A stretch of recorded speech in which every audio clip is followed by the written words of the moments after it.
Welcome back to The Void, where a couple youth pastors talk about anything and everything, faith-related, not faith-related. I'm Tyler. And I'm Brennan. And we're live on episode 3. Let's go. What was last episode? Government. Oh yeah. Conspiracy theories. Conspiracies. Yeah, that one got a little wild.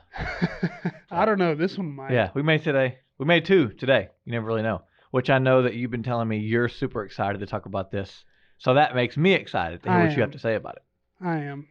So the topic of conversation, I really like the tagline. I don't even know by the end of this conversation if the tagline will fit, but I know the goal is to talk about cancel culture and the lost art of agreeing to disagree. I was doing a little cancel culture research. Did you know? You may know. But did you know that prior to 2018, Google had 0 searches for the phrase cancel culture? Really? Yes. I did not know that. That seems like crazy recent. I know. It's a relatively new thing. But just in general, I don't know, man. It is quite unsettling how rapidly that came to be. Yeah. But also how many conversations we've seen be canceled in the last, 4 years. Yeah, it really is crazy. The deleting, like the deleting and like purging of stuff in people, is kind of crazy when you think about it. And here's the aggravating thing. I'm gonna try to play nice, but please don't. But here's the aggravating thing. It seems like there are certain things that are in play to be canceled, and there are certain things that are not. Yeah. Meaning, if you express an opinion that is outside of the field of play, then you are more likely to be canceled. But if you express an opinion or a thought or write something, tweet something, post something that plays to what looks like a certain agenda, you can't be canceled. That's true. They're not getting canceled. What do you think that field of play is? Like what? Because I know what you're saying. I agree 100%. It does seem like certain things or certain people get canceled. What I have never understood to this day is like, what is that field of play? It's like there's who's like behind the scenes deciding. You know what I mean? Right. That's what I don't understand. Well, the origin of it seemed good and well. Like if you just like look up cancel culture, most definitions will say something to the effect of somebody being ostracized or kicked out or suffering consequences for something that they did that was either immoral or unethical. Yeah. Which, fair. If you do something that is unethical, that is not moral, I am totally on board with you not being able to contribute to the same thing. Yeah. However, it has moved to now opinions.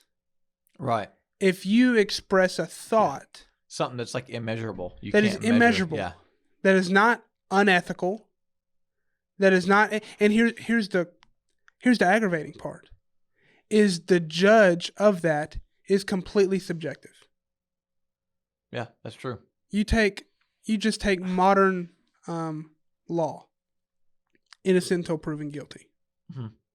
Now, in the social media space, cancel culture, you are now guilty the moment someone determines that you're guilty. Yeah. And so, I don't know, man. It comes down, and here's my heart. Here's a frustrating part of me that hurts as a human. Is it feels like we can't have different opinions about things now. Yeah. I mean, that is kind of how it feels. I think that's like going into that is it's almost like the old tagline of, I want to say sensitivity over truth, but not even sensitivity over truth. It's like sensitivity over the other people's right to like express their opinion. Yeah. And not because truth, you could even say is subjective sometimes, whatever. But I mean, truth is black and white to me, but and to us obviously as Right. believers. But I think when you start breaking down, and for the next 15 minutes we can attempt to unpack this if you want, but it's like whose right is more important, the person's right to express their opinion or the other person's right to not get offended. And that's where the battle is, because since America's been founded, really, it's been about the former. It's been about everyone's ability to express their own opinions. Right. But now it seems like it's the person who is getting offended or the person who disagrees, their voice is actually getting elevated over someone's right to express their opinion if it's the right voice and if they say the right thing. Yeah. You know what I mean? We have somehow, some way determined who has the right to speak on certain things and who doesn't. Right. And who's, like you're saying, whose voice carries more weight. I had a friend call me literally last week, and he was invited to talk on this panel. Mm-hmm. They reached out to him about, and it was about race reconciliation. Yeah. So they reached out to him, wanted to get his thoughts on it. And the fear that he had, listen to how backwards this is. The fear that he had of speaking on his opinion of the matter was rooted in his opinions being canceled on a panel that's supposed to be an open forum. An open discussion. Wow. And if we're honest, there are sometimes, like, maybe you not as much as me, but like I have to get past the fear of what can I say that's going to get me canceled, what's not. Right. Yeah. Like, why is that? Yeah. Well, I think that's the $1 million question is why is that? Because you can say, like, everyone says, oh, I'm going to say what I think, or there are people like me who everyone who's ever had a 5-second conversation with me would classify me as brutally honest and way over the top and all that stuff. But there are stuff even I won't say. And I think if anybody says, oh, I just tell it like it is all the time, you probably don't have any friends. And so it's so hard because, like, there is, and biblically speaking, we are called to speak truth and we are called to voice our opinions and be honest and speak against certain things. But there is a line, like, you're not going to voice your opinion about everything all the time. If I did, I would not have a job anywhere. So there's like, writing lines like that. But I think that's kind of the question is how, I guess, PC, how politically correct are we supposed to be to protect other people's feelings, and how much of it is just, straight out Orwellian, or like going back to these dystopian novels from like the 20s and 30s and 40s, where what's crazy about, like, not only books like 1984, but what's the other one? It's the book. It's another dystopian novel where, like, they take away people's gifts and, like, anyone that stands out and make everybody equal. Do you remember the name of that? No, we had to read idea. it in school, but I forgot what it's called. But that's literally what's happening. You have people who, things that separate people, whether it's opinions or whatever, is just getting slashed. And it seems like I said, somebody, I'm a conspiracy theorist, as you found out last episode. Yep. So I'd say like the elite, but somebody somewhere is determining where they want opinions to go, or they want the world to go. And it seems like the media, when I say the media, I mean everything. I'm not just talking about like news channels, but talk shows, celebrities, Instagram pages, 99.9% have the same opinion. And to me, it's a little scary. Yeah. Well, here's where it's confusing. It feels like now people have confused truth with opinion. That's definitely true. And there's certain things that you and I may have opinions on, but we're not 1,000% sure it's the truth of the matter. We're just convinced that it is, and that's our opinion. Yeah. And so, right. But if we express our opinion, then it's almost viewed as like, I'm coming against you. No, I'm just coming against your idea that I don't think is right. Yeah. Oh, and like this podcast, from a podcast perspective, who wants to hear two people really just not step on each other's toes and really respect each other's space and not disagree? Nobody. Yeah. And I think, well, why is disagreeing like disrespectful of one another? Exactly. And that's kind of one of the main reasons we started this podcast, is because we have been told we have such a good natural back and forth, but I can't even tell you the times where I'll say something or you'll say something and then I'm like, that's the dumbest, most uninformed thing I've ever heard. By the way, do you want anything for lunch? And then we'll go get lunch. Like there's no, animosity there. And I think that, man, I wish we could like get back to that. Not that me and you were doing it perfect, but it definitely seems like you can't really do that anymore. And I think that's what I was going to ask you is where do you think the whole like my truth world bleeds into that? Oh, I think I want to know what you think. I think it is everything. Yeah. When it comes to that, because it's what we're saying. If everybody is speaking my truth, then there is no the truth and my opinion. Yeah. There's just my truth. So therefore your opinion becomes an attack on my truth. And I get really offended when you come at my truth because that's my whole worldview. And a lot of times our truth is tied up into who we are as humans, and that's not the case here. I'm afraid. I'm not afraid. I'm nervous to see where this ends. Yeah, me too. Because Corey and I, my wife, we were watching something the last few days, and it was crazy, bro. Crazy. How many agenda items this show tried to pack into, bro, like 3 episodes. Yeah. I was like, if there was a show that came out with the other side of this conversation and put this many things in the first 3 episodes, nobody's picking it up. Yeah, that's true. There's not a network that's picking it up. Yeah. And I'm worried that, especially in the upcoming generations, that this is going to move beyond just cancel culture. This is going to move into what we're talking about. People are no longer going to be able to have conversations where we share opinions civilly and we walk away with a mutual love for one another, but know that we don't see the world the same way, and that's okay. Yeah, and that's what makes the world go round, honestly. And this is what's so scary to me. And that what you're talking about with the networks and the shows, 100% agree. I heard someone say on a podcast the other day, used to shows and entertainment, like you weren't really supposed to talk about what you believe. Now it's an absolute necessity, but it has to be one thing. And this is what scares me, is how authoritative it is. And when I say authoritative, I mean, it's not, this is what we believe, this is what we're pushing for, take it or leave it. It's, no, this is the way, these networks and big shows and big companies are taking things that for years have been opinion and been ideology or whatever, and they're making them fact, and they are absolutely assaulting people, like you said at the very beginning.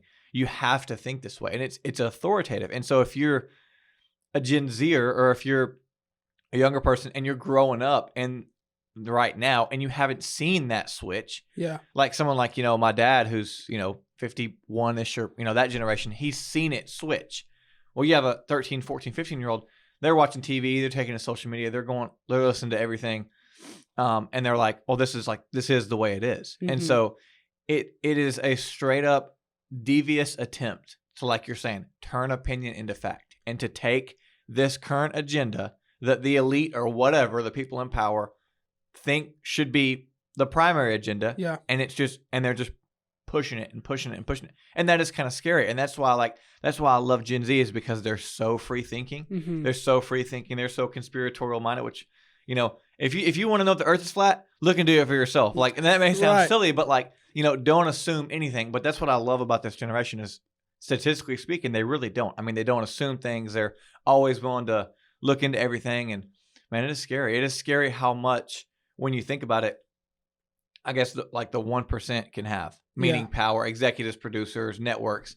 I mean, it's crazy. I am really interested, genuinely, in the way people think. Like, you could come in here with the craziest opinion, which I do a lot. Yeah, you do. But just take it up a notch. You could come in here with just the wildest opinion, and if I perceive that you actually are passionate about it, I really want to know why you think that. Yeah. What makes you think that? Why are you passionate about it? And I feel like that's going to be lost because there's going to be these walls that come up. That is, you say a few buzzwords, Right. I'm automatically going to assume where you are, put you in a certain camp, and then dialogue breaks down. And like you're talking about, with this generation being so free-flowing, free-thinking, I think it's the blessing and the curse. Yeah, that's definitely true. That is, yes, free-flowing and free-thinking, it's great. However, it is not if you shut down alternative thoughts and opinions. Yeah. Then it's not really free-flowing and Right. free-thinking. It's not at all.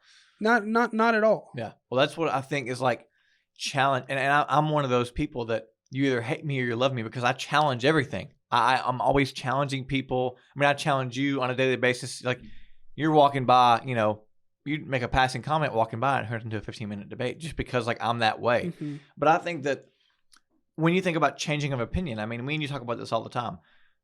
I'm 25, you're 26. I'm 25, you're 26. Just turned 27. 27. Yeah. Thank you very much. But it's like we laugh, even though as young as we are, we will literally laugh about the things we used to say. Like, I'll, think about, I mean, and if you're listening to this, I mean, you can do it. Just think about an opinion you had 2 years ago that you don't have now, or something you thought that you found out the truth about or that you were wrong about. And you're like, gosh, I hope nobody heard me say that. Or like, well, you're constantly evolving. You're constantly learning.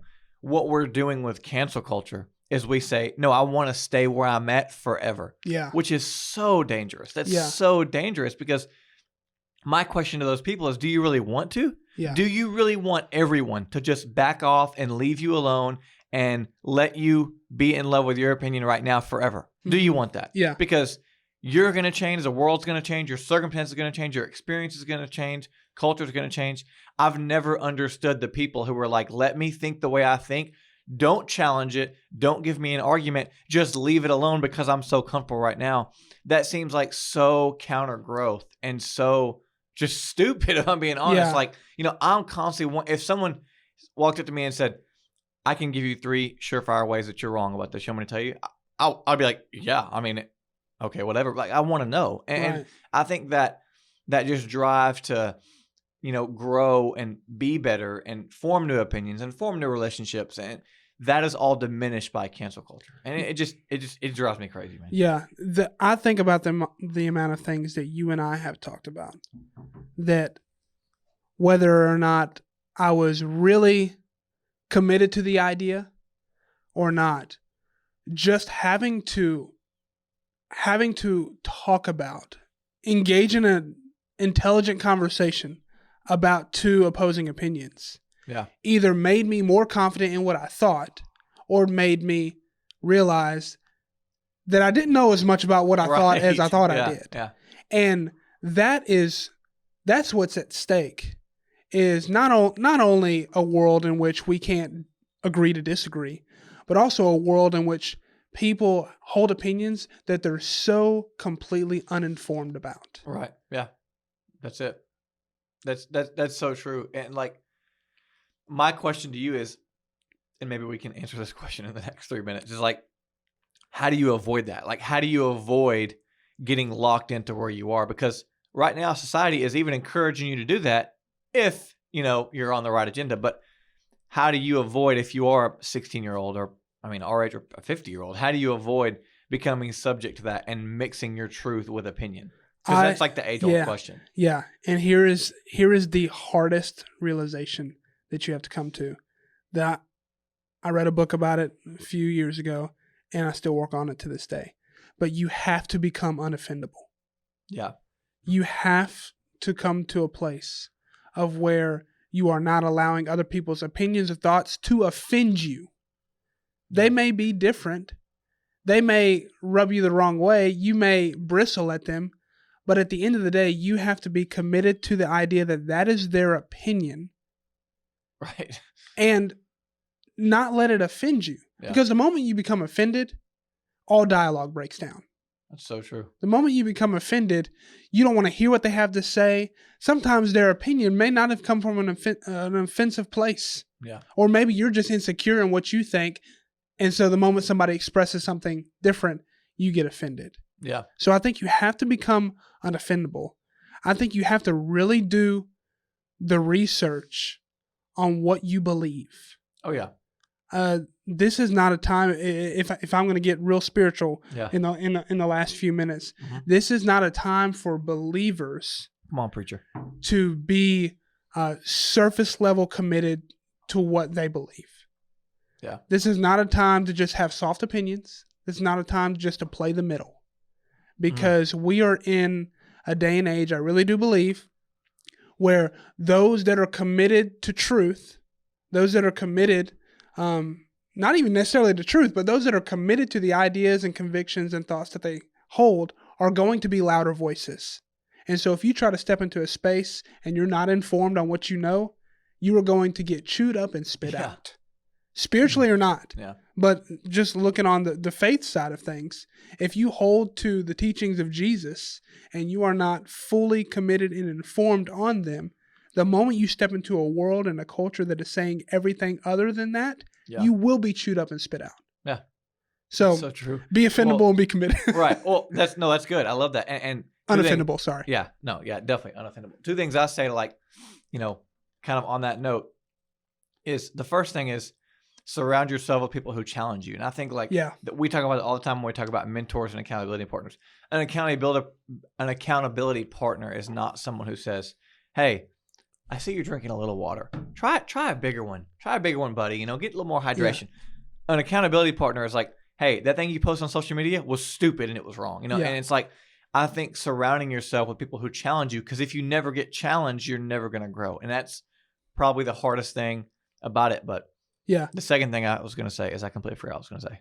But going off your first thing, we're really good at surrounding ourselves with people that think like us and see the world like us. That's what it was. And that's exactly the opposite of what we want to do. Yeah. Like, how often do we joke about people who say something and I'm like, you definitely don't know anyone that actually thinks that because of the way you can portray it, I guess. But that's it, man. It's just challenging be unoffendable. And then there's this pastor. That's what I was going to say. I forgot who it was, but he dropped this line, and this is what kind of got me into like apologetics and like learning about the answer to scripture and the old documents and all that boring stuff. Is that he said this thing, and dude, this stuck with me. Like it resonated with me so much. He said, the Bible is definitely a book about faith, and following Jesus is about faith and it is about experience, but there is no room in your walk with God for intellectual irresponsibility. And I heard that and I was like, dude, because I think we lean on that. We lean on that. We lean on like, oh, faith or my experience or this is just what I feel. But there is, opinion and then there's also science and there also is truth, and especially going back to the Bible. But, that's all I'll say because we can talk about this for another hour. But, yeah. Well, that's a lot about cancel culture. Opinions, agree to disagree. But let us know what you think about it. Let us know where you think it's going to end. We're not futurist, but we like to know what's happening. So comment, like, subscribe, follow the podcast, follow the YouTube channel, share with somebody that'd be interested in it. So thanks for being with us today, and we'll see you on the next episode of The Void.